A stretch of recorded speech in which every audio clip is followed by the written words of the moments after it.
Welcome to my YouTube channel. आज की जो हमारी कहानी है वो है राही, जो सुभद्रा कुमारी चौहान द्वारा लिखी गई है। राही सुभद्रा कुमारी चौहान 1947 में 1947 में प्रकाशित हुई थी। कौन से संग्रह में है? सीधे साधे चित्र 1947 अंतिम कहानी संग्रह है। सुभद्रा कुमारी चौहान नारी के रूप में ही रहकर साधारण नारी की आकांक्षाओं और भावों को व्यक्त करती हैं। बहन, माता, पत्नी के साथ साथ एक सच्ची देश सेविका के भाव उन्होंने व्यक्त किए हैं। उनकी शैली में वही अकृत्रिमता और स्पष्टता है जो कि उनके जीवन में है। ये किसके द्वारा कहा गया है? मुक्ति बोध द्वारा। इम्पोर्टेंट लाइन है। संग्रह जो सीधे साधे चित्र है उसमें टोटल 12 कहानियाँ हैं। कौन कौन सी कहानियाँ? ये इम्पोर्टेंट है क्योंकि आजकल प्रश्नों में जो भी हमारे नेट के क्वेश्चन पेपर है उसमें ये क्वेश्चन आता है। पिछली बार ठुमरी कहानी का पूछा गया था। क्या पता इस बार सीधे साधे चित्र का ही पूछ ले। और इसमें टोटल 12 कहानियाँ हैं। कौन कौन सी है? पहली है रूपा, कैलाशी नानी, बिया, कल्याणी, दो साथी, प्रोफेसर मित्रा, दुराचारी, मंगला, हींग वाला, राही, तांगे वाला और गुलाब सिंह। ये जो 4 कहानियाँ हैं, हींग वाला, राही, तांगे वाला और गुलाब सिंह, ये राष्ट्रीय के ऊपर लिखी गई हैं। ठीक है, ये आप नोट कर लीजिएगा। अगर क्वेश्चन आ जाए भी कौन सी राष्ट्रीय भावना को लेकर लिखी गई हैं तो वो कौन सी होंगी? हींग वाला, राही, तांगे वाला और गुलाब सिंह। आगे चलते हैं। आगे जो इसके पात्र हैं, मुख्य पात्र इसके 2 ही हैं। एक तो है राही, दूसरी है अनीता। राही मंगरोरी जाति की एक गरीब असहाय स्त्री है। पुलिस वाले द्वारा उसके पति को मार दिया जाता है, पीट पीट के मार देते हैं। चोरी के आरोप में वो जेल जाती है और उनको कितने साल की सज़ा होती है? इसको 1 साल की सज़ा होती है। आगे ये पढ़ेंगे हम। अनीता दूसरी, इसकी मेन तो वैसे अनीता ही है। स्वतंत्रता आंदोलन में भाग लेने वाली, जेल में बंद एक स्त्री। इसके गौण पात्र हैं। पति, किसका पति है ये? राही का पति, जिसे पुलिस वाले मारते मारते मार देते हैं। और बच्चा जो कि राही का बेटा है, जिसके लिए राही अनाज की चोरी करती है, अनाज की गठरी वो चुराती है। यहाँ मैंने पूरी स्टोरी रखी है क्योंकि ये छोटी सी स्टोरी है। आजकल बहुत डीपली क्वेश्चन पूछे जा रहे हैं तो इसलिए मैंने, ये छोटी थी तो पूरी ही रख दी। तेरा नाम क्या है? राही। तुझे किस अपराध में सज़ा हुई? चोरी की थी सरकार। चोरी? क्या चुराया था? नाच की गठरी। मोस्ट इम्पोर्टेंट है, क्या चुराया था? नाच की गठरी। कितना नाच था? होगा 5-6 शेर। ये भी इम्पोर्टेंट है। और सज़ा कितने दिन की है?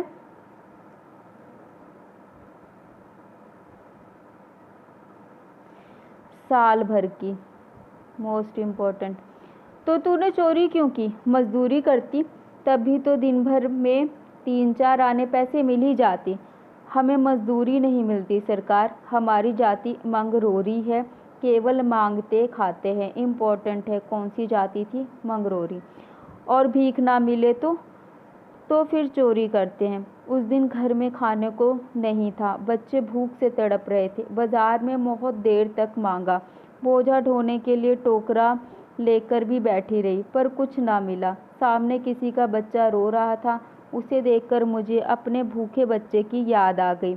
वहीं पर किसी की नाच की गठरी रखी थी, उसे लेकर भागी ही थी कि पुलिस वाले ने पकड़ लिया।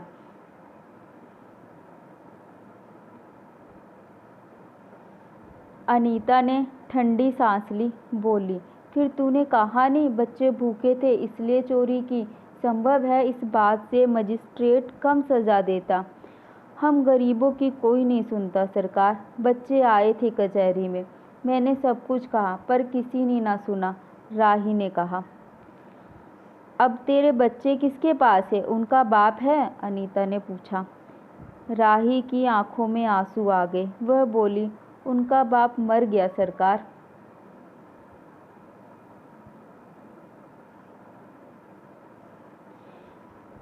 जेल में ही उसे मारा था और वहीं अस्पताल में वह मर गया। अब बच्चों का कोई नहीं।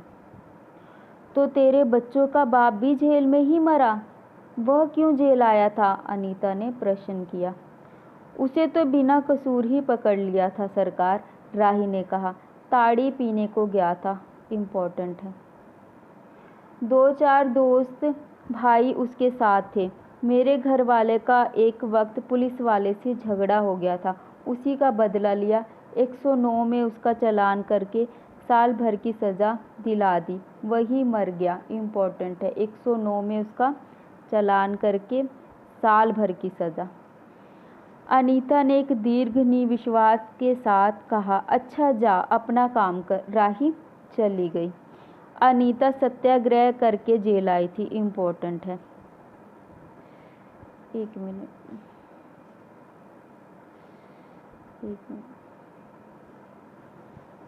अनीता सत्याग्रह करके जेल आई थी। पहले उसे बी क्लास दिया था, फिर उसके घर वालों ने लिखा पढ़ी करके उसको ए क्लास दिलवा दिया। इम्पोर्टेंट है। पहले कौन सा क्लास दिया था? आ सकता है। पहले बी क्लास दिया था, फिर लिखा पढ़ी करके ए क्लास करवा दिया।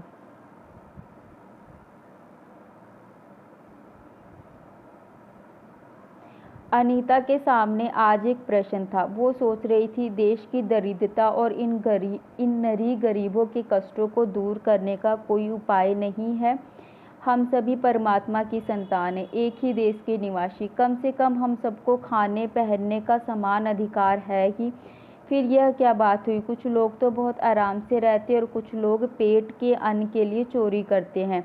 उसके बाद विचारक की अदूरदृष्टता के कारण या सरकारी वकील के चतुरपूर्ण जिरह के कारण छोटे छोटे बच्चों की माताएं जेल भेज दी जाती है। उनके बच्चे भूखों मरने के लिए छोड़ दिए जाते हैं। एक और तो यह कैदी है जो जेल आकर सचमुच जेल जीवन के कष्ट उठाती है, और दूसरी ओर है हम लोग जो अपनी देशभक्ति और त्याग का ढिंढोरा पीटते हुए जेल आते हैं। हमें आमतौर से दूसरे कैदियों के मुकाबले अच्छा बर्ताव मिलता है, फिर भी हमें संतोष नहीं होता।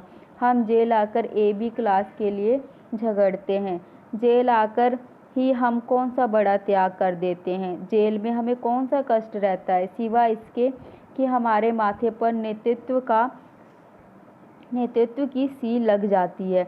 हम बड़े अभिमान से कहते हैं, ये हमारी 4थी जेल यात्रा है, ये हमारी 5वीं जेल यात्रा है, और अपनी जेल यात्रा के किस्से बार बार सुनाकर आत्म गौरव अनुभव करते हैं। तात्पर्य यह है कि हम जितने बार जेल जा चुके हैं उतनी ही सीढ़ी हम देशभक्ति और त्याग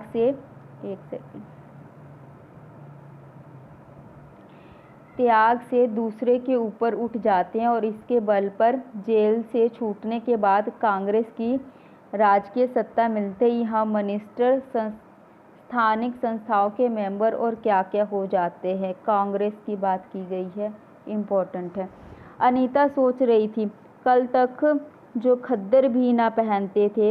ये लाइन इम्पोर्टेंट है, मोस्ट इम्पोर्टेंट है। अनीता सोच रही थी, कल तक जो खद्दर भी ना पहनते थे, बात बात पर कांग्रेस का मजाक उड़ाते थे, कांग्रेस के हाथों में थोड़ी सी शक्ति आते ही वे कांग्रेस भक्त बन गए, खद्दर पहनने लगे, यहाँ तक कि जेल में भी दिखाई पड़ने लगे। वास्तव में ये देशभक्ति है या सत्ताबख्शी? बहुत इम्पोर्टेंट लाइन है। या तो ये पूछा जा चुका है, अगर नहीं पूछा है तो ये पूछेगा। जहाँ तक मुझे याद है शायद पूछा जा चुका है।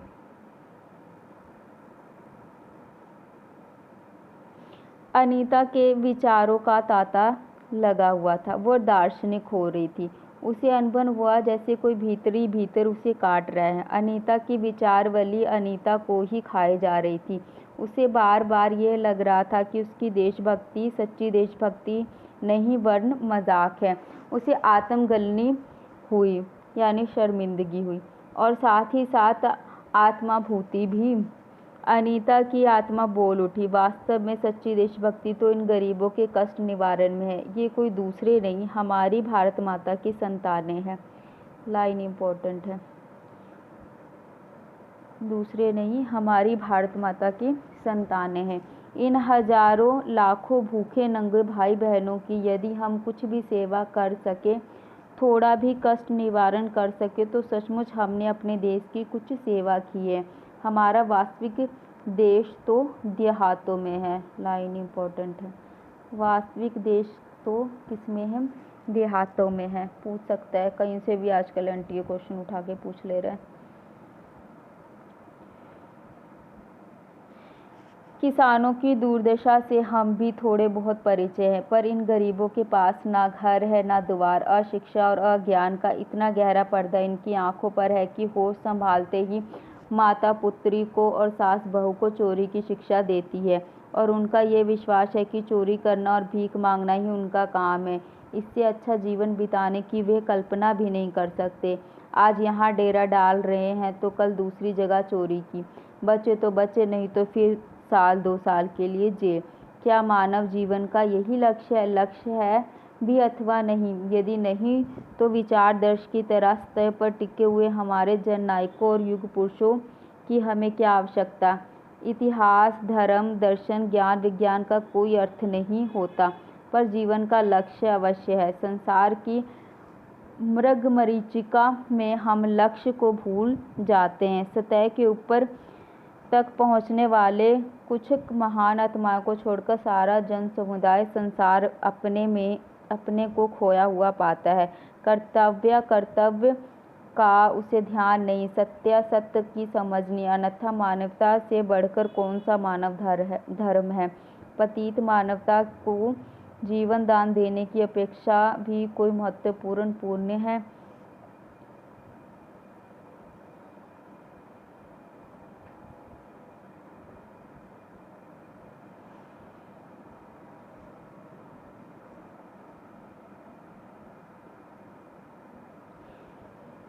राही जैसी भोली भाली किंतु गुमराह आत्माओं के कल्याण की साधना जीवन की साधना होनी चाहिए। सत्याग्रह की यही प्रथम प्रतिज्ञा क्यों ना हो? देशभक्ति का यही मापदंड क्यों ना बने? अनीता दिन भर इन्हीं विचारों में डूबी रही। शाम को वह इसी प्रकार कुछ सोचते सोचते सो गई। रात में उसने सपना देखा कि जेल से छूटकर वो इन्हीं मंगरोरी लोगों के गांव में पहुंच गई है। वहां उसने एक छोटा सा आश्रम खोल दिया है। उसी आश्रम में एक तरफ छोटे छोटे बच्चे पढ़ते हैं और स्त्रियां सूत काटती हैं, दूसरी तरफ मर्द कपड़ा बुनती हैं और रुई धुनकते हैं। शाम को रोज उन्हें धार्मिक पुस्तकें पढ़कर सुनाई जाती है और देश में कहाँ क्या हो रहा है सरल भाषा में समझाया जाता है। वहीं भीख मांगने और चोरी करने वाले आदर्श ग्रामवासी हो चले हैं। रहने के लिए उन्होंने छोटे छोटे घर बना लिए हैं। राही के अनाथ बच्चों को अनीता ने अपने साथ रखने लगी है। अनीता यही सुख स्वप्न देख रही थी। रात में वह देर से सोई थी। सुबह 7 बजे तक उसकी नींद ना खुल पाई। अचानक स्त्री जेलर ने आकर उसे जगा दिया और बोली, आप घर जाने के लिए तैयार हो जाए, आपके पिता बीमार हैं, आप बिना शर्त छोड़ी जा रही हैं। अनीता अपने स्वप्न को सच्चाई में परिवर्तित करने के लिए एक मधुर कल्पना लेकर घर चलेगी। यहाँ पर यह स्टोरी हमारी जो कहानी है ख़त्म हो जाती है। आई होप ये वीडियो आपके लिए बहुत यूज़फुल होगी। Thank you, bye. अगर वीडियो अच्छी लगी हो तो लाइक शेयर सब्सक्राइब ज़रूर कीजिएगा।